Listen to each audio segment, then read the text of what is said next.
The David Pakman Show at davidpakman.com.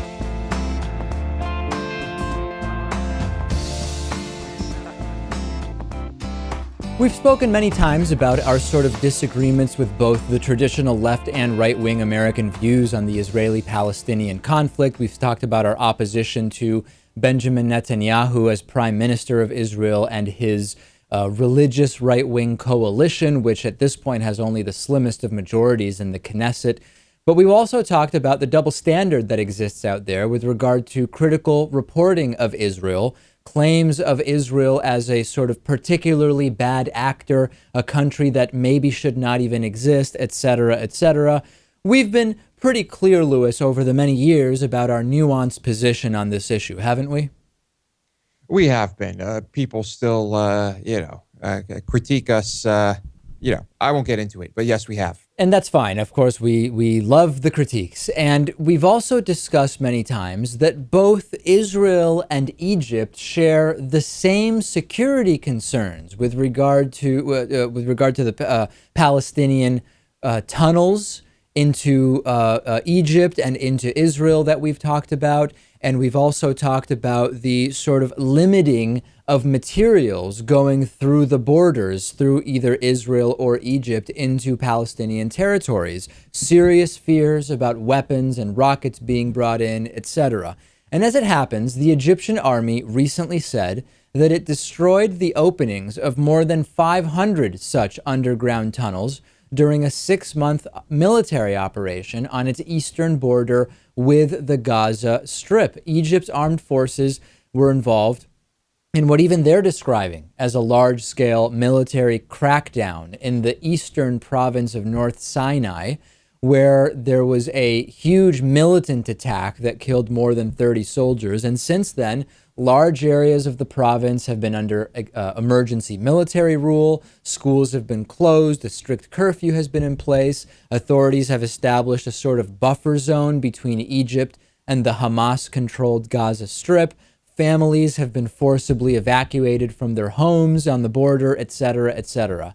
Why is it, Louis, that when it's Egypt, not only does nobody question the details, like, for example, Egypt saying that the tunnels have been concealed in family homes, there's just no uproar whatsoever. In fact, if you look at the comments to the article that we're linking to for this story on MiddleEastEye.net, you'll see a long string of comments from people blasting Israel for doing this. And the story is not even about Israel. It's about Egypt. Nothing on anti-Israeli website Mondoweiss, nothing on anti-Israeli website Electronic Intifada about this. The double standard could not be more glaring in this particular case. Yeah, well, I think it's there's a hatred of Israel, and in some cases there's a hatred of Jews that you really can't do anything about. Some people might say that the tunnels, elsewhere. I don't know if there's misinformation. If people are saying, "Oh, these tunnels are for food," or these tunnels are for to help the, are for being used for good purposes. And we know we know the long history of the tunnels being misused at this point. I mean, if people want to debate that fact, then have at it, Haas, right? But this is more about the double standard with regard to when Israel does the same thing, it's an explosion of anti-Israeli reporting. And when we very calmly and rationally say, Egypt has the same concerns, Egypt does a lot of the same things, this is not even reported by some of the agencies claiming they just care about the Palestinians. It's not about being anti-Israeli. I think a lot of people don't really care about, the focus is what the Israelis are doing to the Palestinians. There seems to be almost no focus on what's happening at other borders, We talked to you yesterday about the Josh Duggar fiasco. Josh Duggar is, of course, the son of the elder Duggars, part of this TLC reality show called 19 Kids and Counting. They're pro-family, they're anti-gay, they're Christian, all of that stuff. And as it turns out, Josh Duggar had been sexually abusing multiple girls, including some of his own younger sisters, the details of which we went over yesterday, but I'll spare you from them now. We also found out that both of Josh Duggar's parents had knowingly participated in a sort of cover-up or brushing under the rug of this sex abuse. We also found out that there was a judge connected to Mike Huckabee, for whom Josh Duggar once worked, who ordered police records about the abuse destroyed. That's what I told you about yesterday. So today, I get up and I read the news. Republican State Senator Bart Hester wants criminal charges in the Josh Duggar sexual abuse fiasco. I think fantastic. The charges must be either against Duggar or his parents or the judge, or it must be against someone who clearly did something wrong. No, Republican State Senator Bart Hester wants charges against the Arkansas police chief who complied with state law and released the police report under a Freedom of Information Act request, which, as I mentioned, a judge then hastily ordered to be destroyed. This is State Senator Bart Hester from Cave Springs, who told KSFM TV that Kathy O'Kelly, chief of the Springdale Police, had harmed Duggar's sisters and other girls that he admitted to fondling as they slept in 2002 when he was 14 years old. Quote, "The law to protect minors' identities is not a suggestion."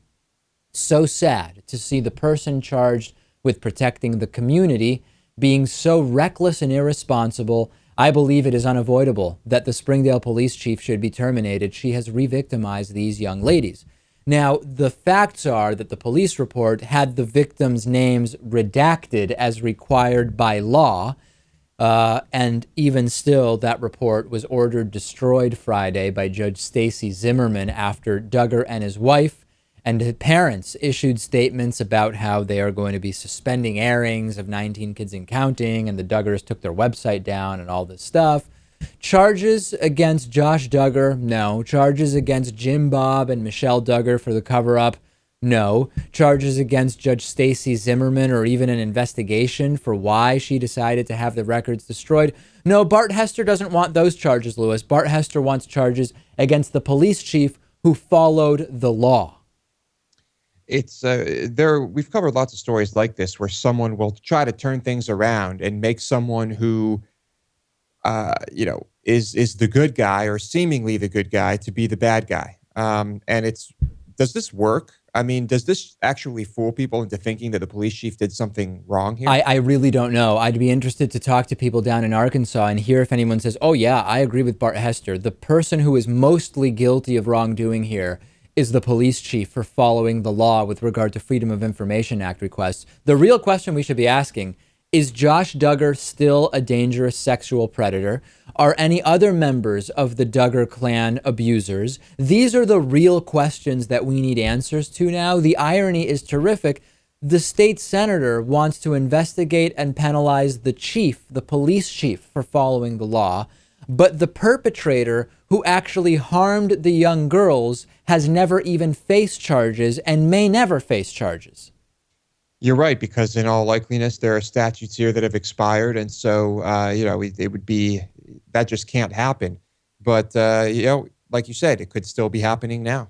I have a disturbing story about intra-family molestation by a brother of the younger sister, and it has nothing to do with the Duggar family, Lewis. This is a completely separate story. 4 homeschooled brothers pleaded guilty last week to molesting their younger sister from the time she was 4 years old until she was almost 15 years old. And the parents and 2 brothers are still facing other charges related to the case. The oldest brother confessed in December of 2012 to molesting the girl after becoming a born-again Christian, and a pastor from the Baptist Church in Wake Forest, North Carolina, contacted authorities.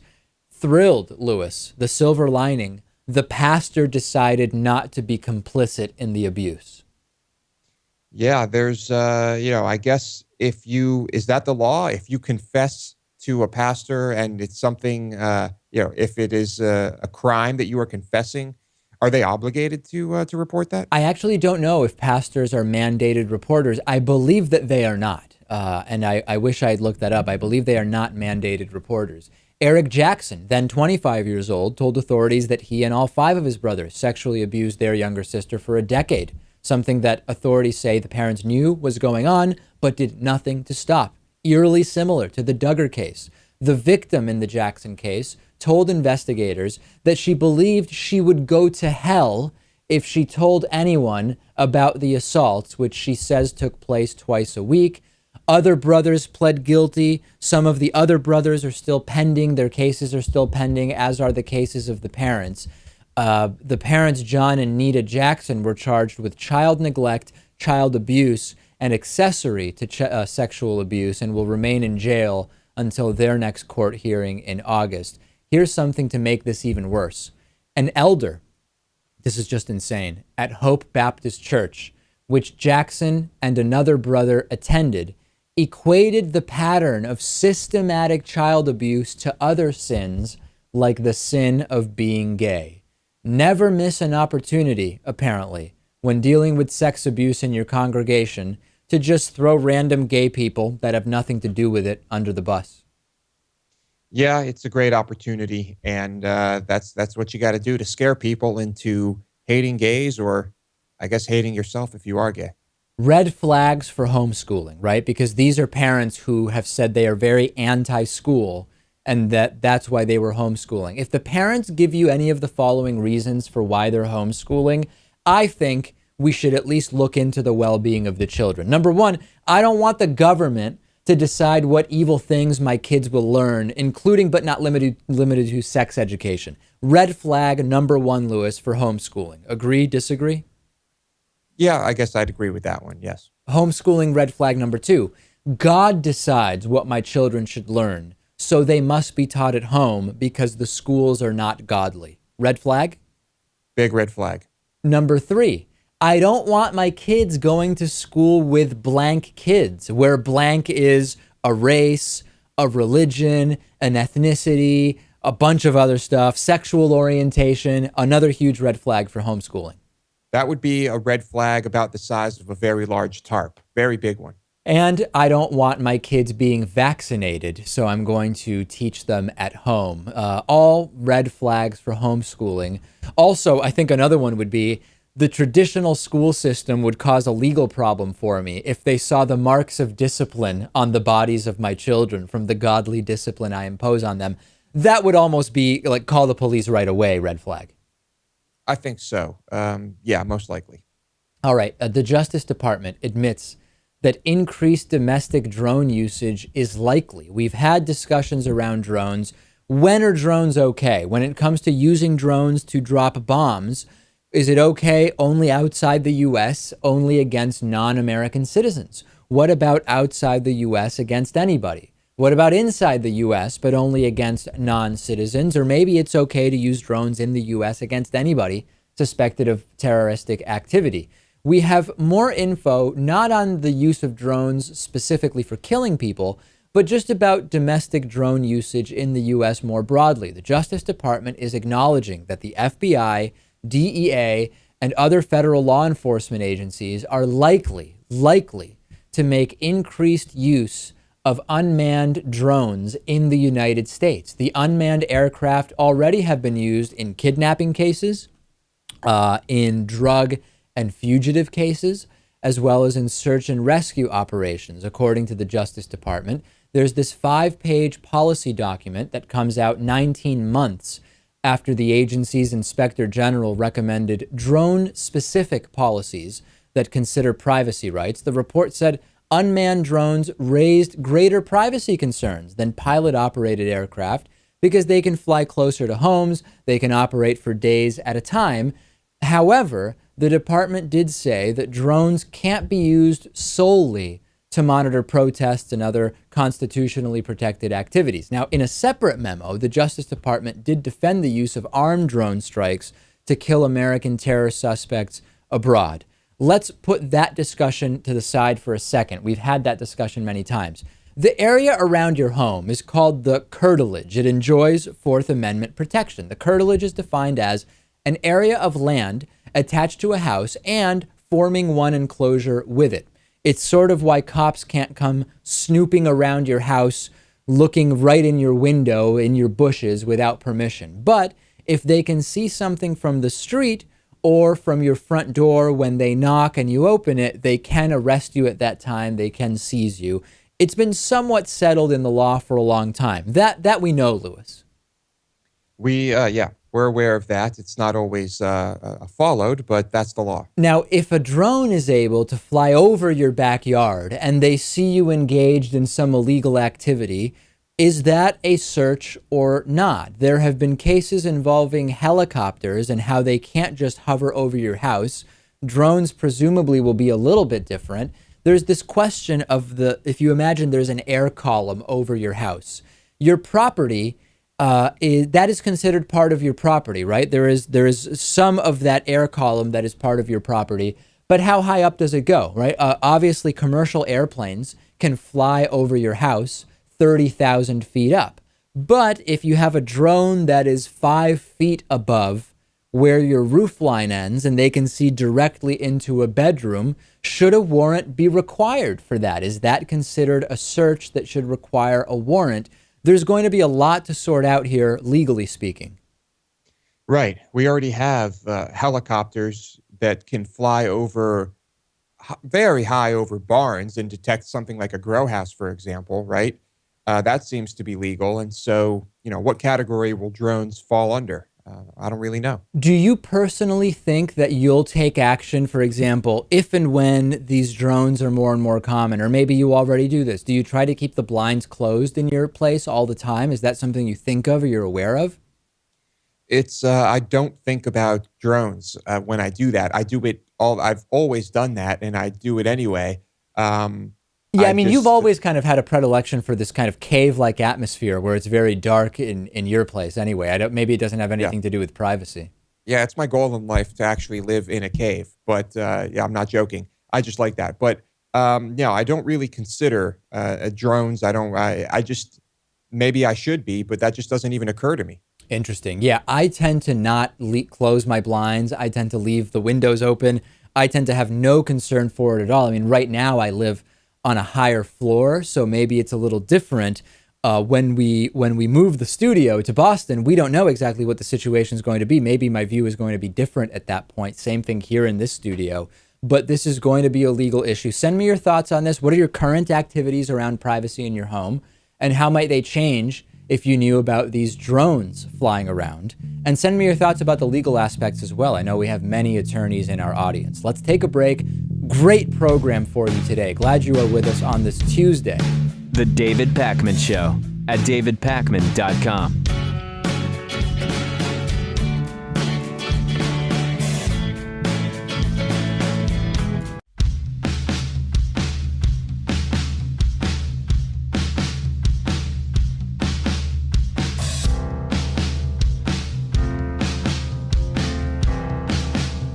Welcome back to the David Pakman Show.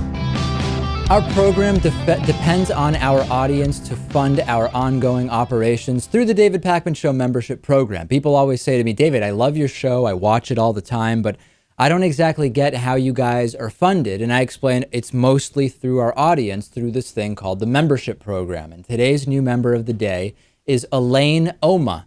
Elaine, thank you for being a David Pakman Show member. Elaine gets all of the great member benefits listed at davidpakman.com/membership, where you can also sign up for membership. We'll have more later in the show about the upcoming fundraiser for the show. More about that later.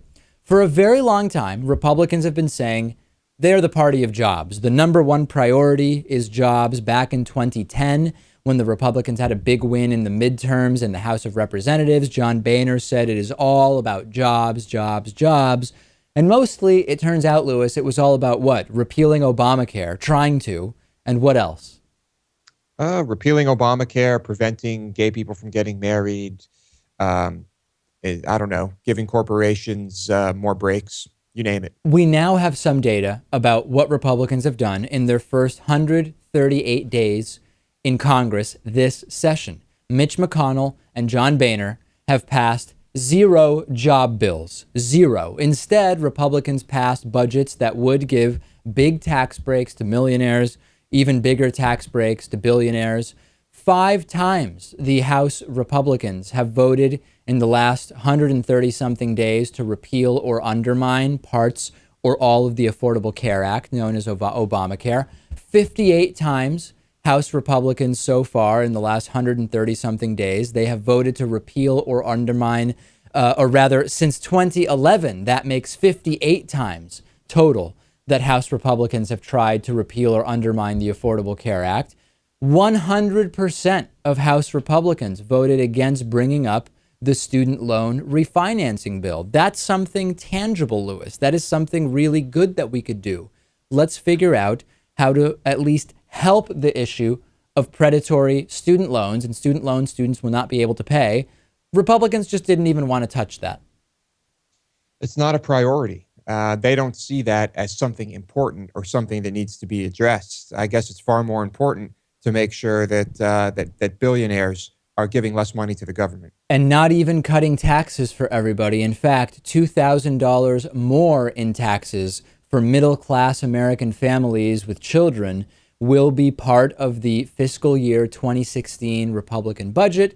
And it just so happens, I know it's just a coincidence that it happened this way again, $200,000 will be the average tax break for the wealthiest Americans making $1 million or more. That's also part of the Republican budget for fiscal year 2016. And by the way, the Paycheck Fairness Act, a bill meant to ensure equal pay for equal work, 99% of House Republicans voted against allowing a vote on the Paycheck Fairness Act. So what did the Republicans do on jobs? The only Republican attempt at a so-called jobs bill was trying to pass that horrible Keystone XL legislation, which won't create more jobs, actually. It'll create a few permanent jobs. It's not a jobs bill, and it will actually kill more jobs than it creates, because that's what pipelines do, Lewis. They actually kill jobs. That's the one area where Republicans have even addressed creating any jobs, and they'll actually kill more jobs than the number they create. And yeah, I wish when Boehner is interviewed, when McConnell is interviewed, when they're being talked to, why aren't people asking how many jobs bills did you create? You know, how many tax breaks for low income and middle class people did you produce? These questions just aren't asked. They need to be challenged with those questions. It's a combination of, number one, if you only ask the question once and aren't allowed to follow up, they can answer with whatever unrelated talking points they want because there's no follow-up. There's no one to say, you didn't answer the question, though. How many jobs bills have you passed? And number two, it's that they're managed in a way to avoid adversarial type questioning, if at all possible. Obviously, during press conferences, the odd adversarial question might pop up and you can do your best to squash it as quickly as possible. I don't think the average American is even paying attention to what bills are or are not being passed. I think this is proof that image really is everything. And if you are the Republicans and you just stand up there and say, we're for jobs, we are for working people, they'll just buy it. Thanks, Obama, for not passing jobs bills. Oh, wait a second. Hold on. Wait. Obama said he would sign those bills. They just haven't been sent to him. You might not have heard about this, but last week there was an oil pipeline spill. The reason you probably didn't hear about it is because corporate media has more or less not been covering it in any serious manner. Over 100,000 gallons of oil gushed into a 9-mile stretch of California coastal water. A buried pipeline ruptured next to a culvert that led to a Santa Barbara beach. It sent the oil directly into the water. Government officials have closed multiple beaches. This is the worst oil spill to hit the Santa Barbara coastline since 1969, when 4.2 million gallons of oil went into the Pacific. This happens to be the Santa Barbara Channel. You might not know the importance of it. I certainly didn't until I started researching this story. It turns out that this channel is where cold water from the north meets warmer water coming in from the south. This leads to a number of unusual species of animals. Any number of compelling species, Lewis, are in the waters in this area. Everything from 130-foot tall seaweed to sea lions, sea otters, etc. About 19,000 gray whales migrate through this channel at this time of year, sometimes as close as 100 feet from shore. Oil is certainly going to mess with that. Yeah, oil is pretty nasty stuff. This is bound to happen. I wonder if this is going to change anyone's mind about what's happening with the Keystone Pipeline and Arctic drilling. I I assume it has to, right? Yeah, I would hope so, but I'm not convinced of that. And for people who want to know more about what the impact here will be, the oil sticks to stuff. For example, the 14,000 acres of kelp that are all over the coast. Then what happens to the kelp? Well, small animals eat the oil-covered kelp. They can die, or they can be eaten by even bigger animals, continuing to spread the oils through the sort of food chain. Then oil also gets pushed into those rocky areas around the shore and onto the sand itself. Birds land there. That threatens the birds. And then on a warm day, the oil that's normally on the surface of the water will sink. This happened after the Exxon Valdez oil spill in Alaska 25 years ago, and then it gets into the sediment of the ocean floor. So it's too early to say exactly to what degree each of these mechanisms will take place. Remember, pipelines are a bad idea. They kill jobs, which Republicans claim to care about. And the pipelines themselves are not foolproof. They spill, and they are optional. We could decide now, stop the subsidies, wean ourselves off the subsidies for fossil fuels, start adding subsidies for renewable and alternative energy development, clean energy.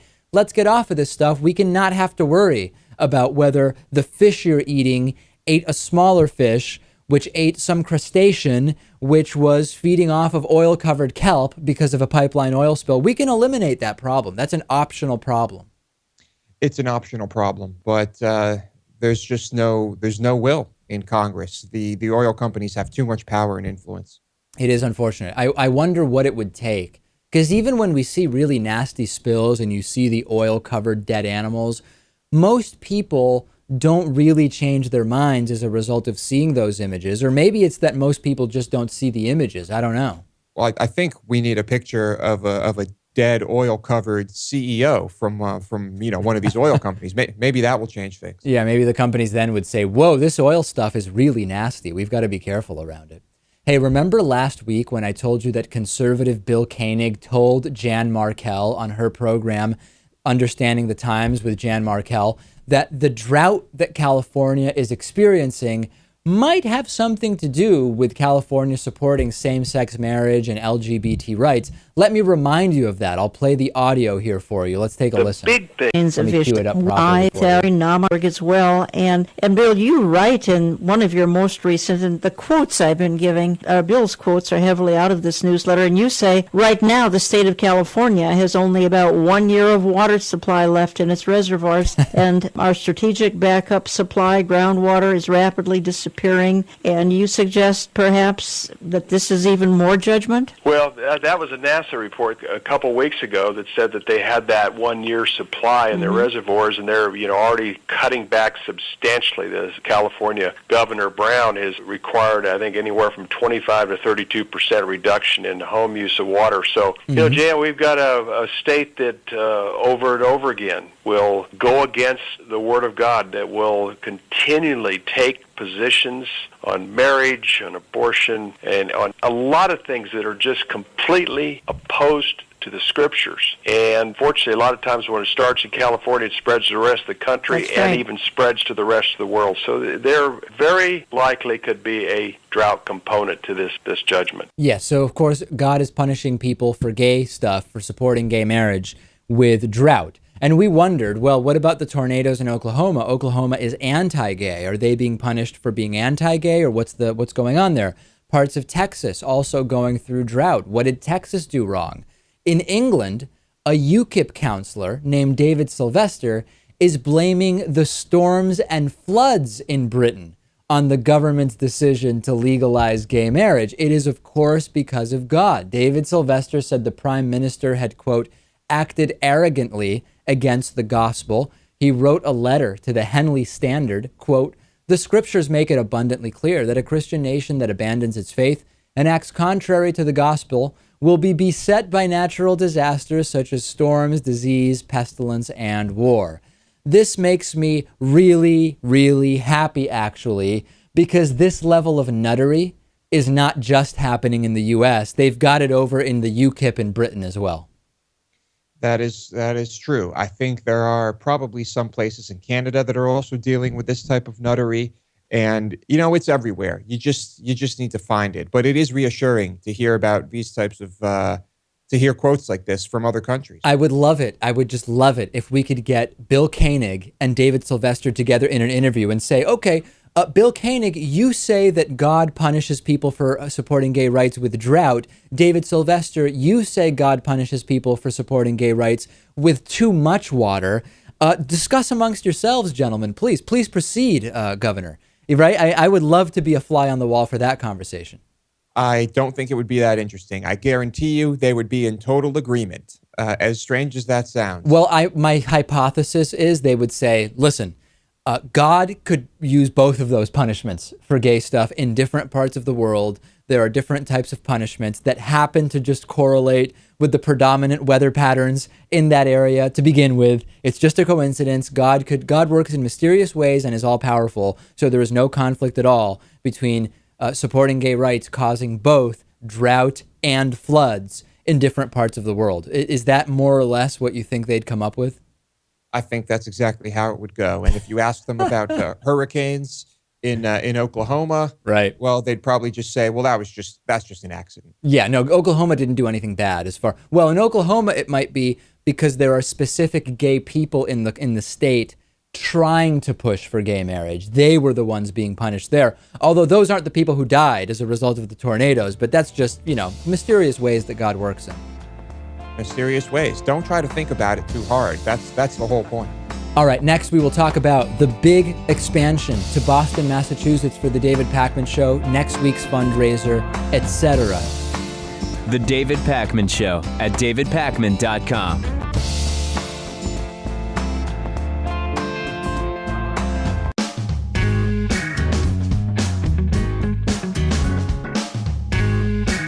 Welcome back to the David Pakman Show. All right, so we have a few minutes today. I want to take this time to talk about the next week and the next few months for the David Pakman Show. We announced several weeks ago now that the show is going to be moving out of New York City over the summer and going to be moving operations to Boston, Massachusetts, where we're going to be partnering with some new media startups and tech startups that are growing their roots there. The idea is for producer Lewis to also come back from his journey, his incredible journey, his fantastic voyage in Austin, Texas, and join the David Pakman Show in Boston. I explained how Lewis has been working for the show and working other jobs for the last several years. It would be best for the show if Lewis could be with us full time, especially because there will be much more production work for Lewis to do as we bring on another host for the show who will be doing additional content, filling in for me when I'm out, and all this type of thing. And we will be starting to do some investigative journalism. I mean, really a huge goal, Lewis, here, and doing a lot of really big things. Yeah, it's going to be, of course, dependent on how successful we are with our fundraising campaign. But I'm very excited about this and optimistic. And despite Boston being very cold, I would like to be where the show is once again. So we are going to be raising money, as we've mentioned, and there's going to be a crowdfunding campaign on Indiegogo, which is similar to Kickstarter, starting early next week. We have a whole bunch of great premiums lined up. I really hope that people who have been with us as many as 10 years, the program is coming up on the 10-year anniversary. This is incredible, of when we started as a one-station radio show in the basement of WXOJ in Northampton, Massachusetts, almost 10 years ago. People who have been with us a year, 2, 5, 6, 7, 8, 10 years. I really hope you will see how huge this could be for us. This expansion to happen fully, we need a successful campaign. If you're interested in being an early donor for the campaign, these campaigns do much better when you launch it publicly, you've already raised some of the money. If you're interested in making a large contribution or even not a large contribution, but you want to do it early, we will give you early access to all of the great perks that we've lined up. Please get in touch with me. We will let you know over this coming weekend how you can make an early contribution so that when we launch next week, it will be full steam ahead. That is my hope and my desire. So please get in touch. Lewis, a lot of great perks. We have Hatriot Mail, movie posters in 1970s style designed by J. Andrew World. We have the Patriot Mail voiceover guy who has agreed to do voicemail messages for people. We have that available as a perk. We have a tour and dinner with us of the new studio that will be developed in Boston. And we have perks all the way down to only $9 as well. So really something for everybody and a lot of really cool stuff. Yeah, I think the Patriot Mail stuff is some of the best perks you could possibly have in a campaign. No question about it. So please get in touch. Think about what it is that you're interested in doing to help the show. If it's just helping to promote the campaign, that's fantastic as well, because these are really social endeavors. So get in touch. We are developing our early donor list, and we will have a lot more information about this as the week continues, and certainly next week when the campaign launches. The David Pakman Show at davidpakman.com.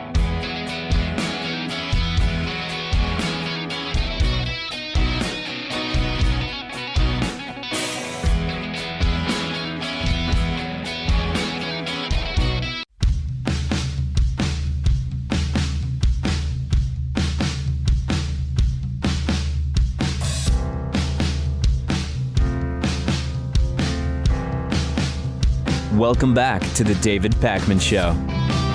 Let me introduce you to a new character. You may not be familiar with Wellington Boone. He's the sort of anti-gay pastor who laments that he can no longer call gay people faggots, and he suggests putting all sodomites on an island to see how long such a society can last. A few years ago, Boone recalled that when he was a young person, he and his friends used the words faggot and sissy all the time to refer to people who didn't stand on principle, and he really looked back with sort of rose-colored glasses very admiringly at that time. So obviously, he was given a speaking slot at the Family Research Council's Watchman on the Wall conference, where he declared that accepting gay rights is a sign of God's judgment on this nation. Now, if you're watching the video, I'm going to play it for you. Pay attention to the couple that pops up on the screen about 15 seconds in, where the woman is nodding and kind of like she's in a full body nod with her shoulders and stuff. And then a man seems so overcome with emotion by the anti-gay rhetoric from Wellington Boone that he starts blinking his eyes like crazy. Now, if these two individuals are suffering from some kind of medical ailment, then I don't mean to make fun of them. My first watch of this suggested that they were just so into what Wellington Boone was saying that they had these physical reactions. Let's take a look here. How could a U.S. senator or congressman or a Supreme Court justice make a decision that goes against the creative order of God? The family is a man and a woman without compromise. And now it's getting so that we talk about liberty. We say, well, it's not about that community. It's not about gay rights. And so it's like we whisper the word. We're afraid of those people. They represent 1 or at the most 3% of society.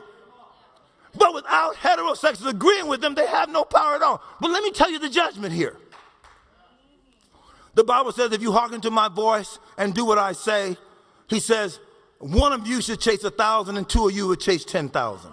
But he said, if you don't listen to me, one of your enemies will chase 1,000 of you. What has happened? We got just a few people chasing us down so that they become the top of the agenda in every sphere. So the problem, Lewis, is that there are straight people who agree with gay rights. Like Wellington Boone said, if it were just gay people on the side of gay rights, they'd have no shot. Just like if we only had black people on the side of ending slavery and all non-black people thought we should continue slavery, we wouldn't have gotten rid of slavery. It's a very similar concept, right? It's the exact same concept. Yeah, this guy is quite a character. I'm surprised this is the first time he's popped up on our radar. I know, me too. I really regret that because this is years of entertainment that we may have missed out on. Yeah, but I'm sure we haven't heard the last of Mr. Boone. Very charismatic. I mean, I understand why he pulls people in and why they are so fixed on what he's saying. For the first time ever, social conservatives no longer outnumber social liberals in the United States. The demographics are changing. 31% of Americans describe their views on social issues as generally liberal. That is the exact same number, 31%, as the number who identify as social conservatives. For as long as Gallup has been taking this poll, dating back to 1999, this is the first time that social liberals have matched social conservatives. Gallup first asked people to describe their views on this in 1999 and has repeated this at least annually since 2001. Democrats are now more likely to describe their views on social issues as moderate than liberal from 2001 to 2005. And since then, the socially liberal Democrats have increased. So from 01 to 05, the sort of social liberalism among Democrats went down and since has trended up. On the Republican side, 53% of Republicans and Republican leaners say their views on social issues are, the percentage that says their views on social issues are conservative have dropped. So what we really are seeing is not so much a shift in party identification, although we are seeing that. We're seeing that Democrats are more likely to be socially liberal, whereas Republicans are less likely to be socially liberal. And this more or less mirrors the demographic and ideological shifts that we've been following for a long time in this country. Yeah, I mean, overall, we are moving to the left, right? Left, right. We are moving to the left, correct? Yes, we've seen this on a number of issues. When we look at gay marriage, we have more than 50% of the country for the first time as of about a year ago, I think, starting to say, we had a majority saying there should at minimum be civil unions legalized, if not full gay marriage. Abortion, for the first time since Roe v. Wade, over the last year or two, we saw more than half of the country believe that in most cases, abortion should be legal. Wealth inequality, we see a majority of Americans, when they're asked what would be a fair wealth distribution, it is a far more progressive opinion than what the current wealth distribution is. And of course, if you just say to people, does the government have a responsibility to provide a basic level of health care for free to everybody? You have 2/3 or more of the country saying yes. So when we get all tied into labels and Bernie Sanders is a socialist and that's bad, we get disconnected from what people want on policy, which is actually more and more progressive. Yeah, I mean, someone who identifies now as a social conservative would probably be indistinguishable from someone who identified themselves that way 40 years ago, right? No question about it. Absolutely no question about it. And also our sort of social cultural norms have changed around issues like morality and what issues can be discussed amongst friends, what issues can be discussed in school. So we have the retrograde religious conservative elements still doing what they can, but we are seeing a sort of progressivization of the country, and that is a good thing. We have a voicemail number, 219-2-DAVID-P. Kansas Troll is really on fire, and I'm going to play this for you. And it's also funny because he's on fire about something he's completely wrong about. We haven't heard from Kansas Troll for a while. Let's listen. Yeah, so I just watched your video, anti-gay Christian star, Josh Duggar, blah, blah, blah. And I find it absolutely disgusting. You are a despicable individual. You never once reported on Leanne Dunham and her being a 17-year-old woman who raped a 7-year-old girl who was her sister. Of course, you only reported on Josh Duggar because he's a Christian, he's in position of power, blah, blah, blah. It's absolutely disgusting what kind of a double standard you have at the David Pakman Show. Yeah. And you know what else on the side note, David? You wearing that T-shirt proves how much of a little immature boy you are. You have no absolute professionalism. You're going to wear a T-shirt? Yeah, so yesterday I did wear a polo shirt. It was a Memorial Day, so the building's AC was off, so I wore a polo shirt.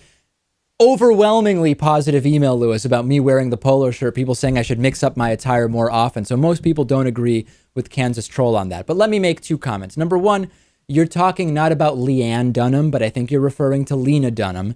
And we did cover that story. We actually covered the story of Lena Dunham admitting to completely inappropriately touching her little sister. That clip got a ton of views. We covered it. Just because someone missed us covering a topic, Lewis, doesn't mean we're actually hypocrites about it. No, but good luck convincing the Kansas troll of that. Why is he watching our show? I know he hates the show. Why watch it? It doesn't make any sense. Go watch like Glenn Beck or something. I'm sure there's a show that's better suited for you. On the bonus show today, a heat wave in India kills over 500 people, sex camps and child marriage in Zambia and Mozambique, and following up on the police military gear ban. There's much more to discuss there.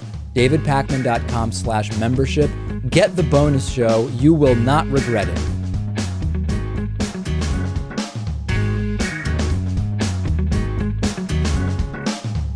The David Pakman Show at davidpakman.com.